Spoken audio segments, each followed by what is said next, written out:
everybody. It's me, your friend, your comrade. And in today's makeup video, I am exploring very basic contouring. Now, as you probably notice, half of my face is very pale. And that's on purpose. Essentially, I am exploring very minimal contouring for regular, beauty-esque, and film set-esque lighting versus haunted house or stage makeup. And I say stage makeup only because while the lighting is very bright for stage, as I have mentioned before, the audience is pretty far away. So the makeup needs to be not so subtle. And in haunted house lighting, you need the heavier contrast in order to make things like this pop. So just like before, I'm going to show you one side where I have one approach and the other side where I have the other approach, and then I will dim the lights to show you how it looks in both of those. And feel free to take what I'm doing as a basic guideline, so if you would like me to go more in-depth in this sort of stuff, let me know, and I'll be happy to do that. So with that all said, let's just do the thing. So as far as doing contour for beauty or film set purposes, there's a few different ways that you can do that. As far as my understanding in beauty goes, you want to do, like, obviously primer first so that you can prep your face, and then do your foundation and basic stuff first. But for the purposes of this video, I have not done that. I'd rather keep a clean slate, but also because I'm too lazy to get my foundation at the moment. Regardless of whether or not you have foundation, you could still use this same method that I have right here for doing very basic light contouring. I also don't have highlighter, personally. You can use that if you want. You don't have to, but you can. It's a good option. Especially if you want to play around with, like, how lighting can affect the way your face looks when it comes to highlighting and contouring, but that's a whole other story. But for this, all I'm really going to do is just contour with, it's Mehron Star Blend Cake Makeup. So this could be, like, any bronzer like that. Totally up to you. I personally don't have bronzer either, so I'm going to use this as, like, a baseline.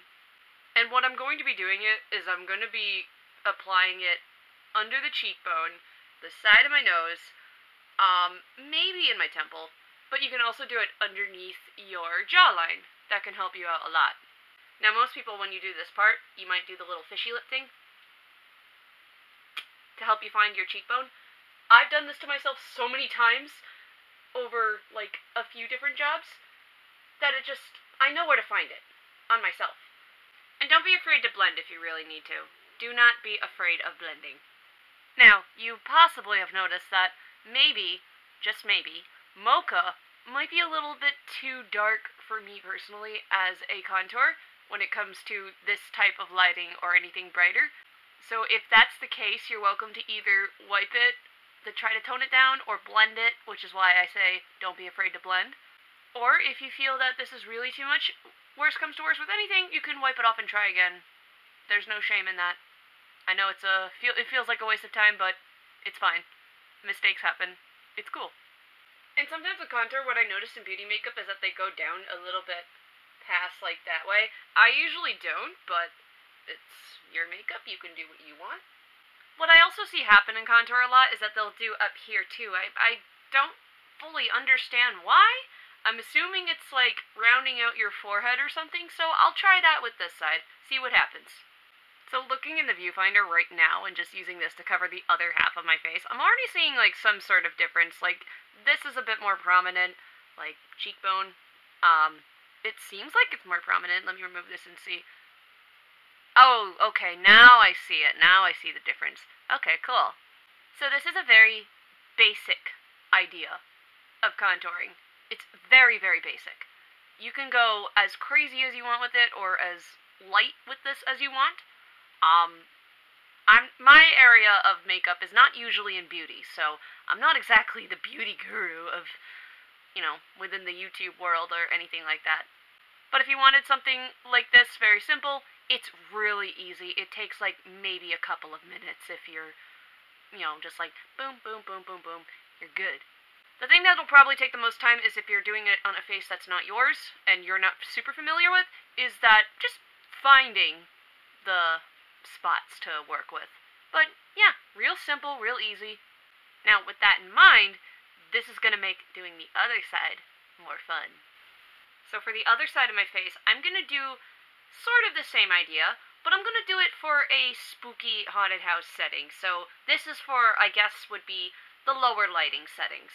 It does incorporate some of the same stuff I've done on this side of my face, except I'm going to add a few things. Because when you're dealing with darkness, like I've said before, probably in, if not this video, another one, contrast is super important in lower lighting.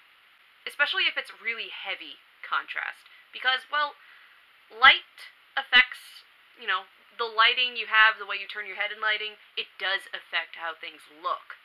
So when you have lower lighting, you kind of have to do more work because there's less light to work with if you really want to give a certain image. So the first thing I'm going to do is that I'm going to add an alabaster makeup. This is Starblend Cake Makeup from Mehron. Once again, this is the alabaster. Now what I'm going to do with this is I'm going to take a little Power Puff, and I'm going to use this as my highlights. So essentially, these are going to be the lightest part where the light first hits, and before creating the shadows, those are going to be the most prominent features. What I usually do when I do haunted house makeup with this sort of look, I usually put it on the top of my nose, I put it on my cheekbone, and my chin, sometimes right above my eyebrows, to make them just pop a little bit. Now keep in mind that it is a cake makeup. It's a powder. So that's the fun thing when you get to use a powdered puff. Generally, I would prefer to use brushes because it's a bit more precise, but, beggars can't be choosers right now. I almost totally forgot that I was doing only half of my face, so I'm just like, whoops! I sometimes do along my jawline too when it comes to this sort of stuff so that I can really make this part sink, I guess is the right word. If you really want to get fancy, you can do like that little eye socket. I want to say it's an eye socket bone, but I'm not 100% sure. You can do that too. That makes your temples sink in a bit, which is pretty dope. I'll also put some on my ears for the purposes of letting that pop out a little bit too when the lights go down. If it makes it easier for you to put alabaster all over the entire face, that's fine. Don't be afraid to do that. When you get more specific, it can help. Having it all as a base can be really good, which is why I do the light colors first. But if you can get specific, feel free to, if you want. But don't pressure yourself into it if you're not sure. It may look a little splotchy at first, but it'll be worth it later once you get to the details. Once your highlights are done, I'm going to go back to the same contour that I used for this half of my face, and I'm going to go only into the parts that I want to contour. So this basically is going to be my baseline for it, and I'm going to go a little more heavy-handed with this one. I keep forgetting which side of my face is which, and I'm just like, lit. So instead of only following just under the cheekbone, that's the word. I'm going to go all the way in with this, because this is my baseline. I'm also going to go into my eye for this one, because generally when I do this sort of makeup for haunts, I want my eyes to sink in too. It adds to how it shapes my face under the lights. So theoretically, you could stop here if you want. This would be good enough, but I like to accentuate some of these details of where the contour starts and where the highlights begin. And there's a few different ways that you can go about these steps. I like to start with the lightest colors first and then work my way down to the darkest colors. It makes it a little bit easier to map out what's happening, and then when you go to the gritty details, you at least have a solid base. So, for instance, with this, I started with the alabaster first, then I went to the mocha for the base contouring. Now, I'm going to go in with a light gray eyeshadow from Ben 9. This is the Gray Stone. It's pressed eyeshadow. So, what I'm going to do is that I'm going to go over some of this contouring. Not all of it, but some. What I'm trying to do is create shadows and depth, so it'll add to the contour that's already starting to happen, especially when the lights turn off.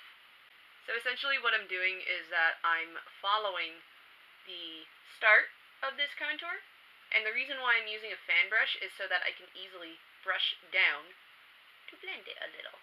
Just a little. And I'm not going all the way down with this. I'm only doing some. The darkest bits of it are going to be right about here. And the same thing's going to go in the nose and eyes area. I'm going to go darkest where the two colors start to meet to map out how the shadow is hitting. And I also like to do the curl in my nose too. And then brush down. If you want to, you can go like this. And then you can do inside there as well if you want. I like to. Especially if you do a lot of smiling and snarling, it's really effective. Now, one fun thing too is that if you want your nose to be slightly more upturned, you can contour there too, if you like. It depends on how crazy you want to get with it. You might end up with some of it in your nose, but that's okay. Sometimes I've ended up stopping there, but I'll take it one step further just to really set the point where the highlight and the contour meet. To get a little more detailed, I'm going to go in with another Ben Nye pressed eyeshadow, but this time it's black. It just says black. And I'm going to take a smaller brush this time and go only at that line.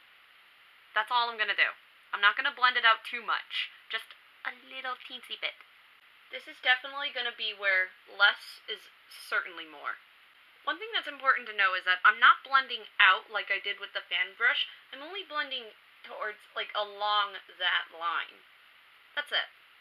If I blend it outwards, I run the risk of letting it run and bleed into the rest of everything, and the shadow is not going to be as effective. If you really want to blend it by tapping your finger like this, go for it, but you don't have to in, like, low light situations. This will be fine. As far as my eyes are concerned, I'm only doing the creases with this eyeshadow, like on both the top and bottom lid. You can go a little nuts too with wrinkle lines if you'd like, but it's not necessary. And yeah, sometimes the other thing I will do is I'll darken the eyebrow, but you also don't need to. It's not a necessity. So I'm just looking at this in the viewfinder of my camera. I'm already seeing, well, besides the obvious paleness of the alabaster, a very drastic difference in, well, the styles, but also, like, there's some differences in the approach and some in how it shapes my face. It'll become more apparent with at least this side once I turn the lights down. So I'm going to do that now, and I'm going to put my hair down, so be right back. So this is with just the lamp on in my room right over there. Now, I'm not sure how well you can see it at the moment, but what you may or may not notice, and I'll pull this hair just back enough, is that you can tell right away which side I did with which technique. Not just from, like, watching before, but even if you didn't watch that before, you can already see a difference. At least I can definitely see a difference. But then again, I did this. So to give you a better idea, I'm going to turn up the lights a smidge, and maybe then that will help out a lot more with being able to see how much of a difference this is making. So with the lights on at the lowest setting, you can probably tell how much of a difference this is going to make. So if you saw this in the darkness, that would be more unsettling than seeing this. At least I would imagine so. For me personally, I have a very angular face, so I like to play with it. For other people, you may take a different approach, but using basically what I showed you as like a guideline, then that should be able to help you. At least I hope so. So with this side, you can see the contouring, which is good. I also realize that if my bangs are in the way, you can't see the contouring I did up here and in my temple. But if I take those out, I feel like, at least from what I see, this one looks deeper, but it's actually not. They're both the same, as far as I know. And as far as the sides of my nose are concerned, my nose isn't normally crooked.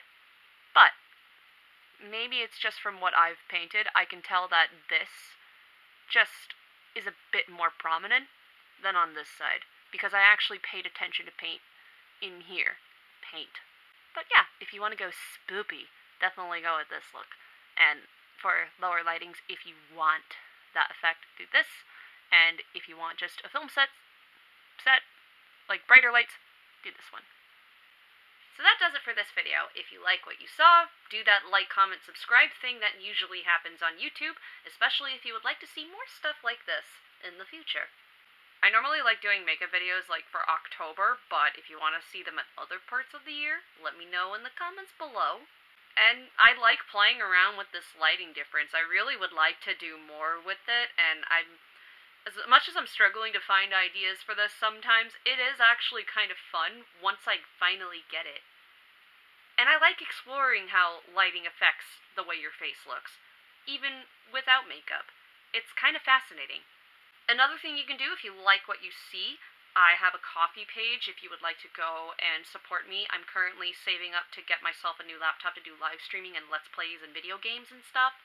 But it would also help me do other digital art, and maybe I can move towards getting better equipment, better editing software. You can visit it in the description below. And feel free to follow me on any of my social medias that I have listed on my page. And thank you so much for watching. Until next time, as always, have a good one.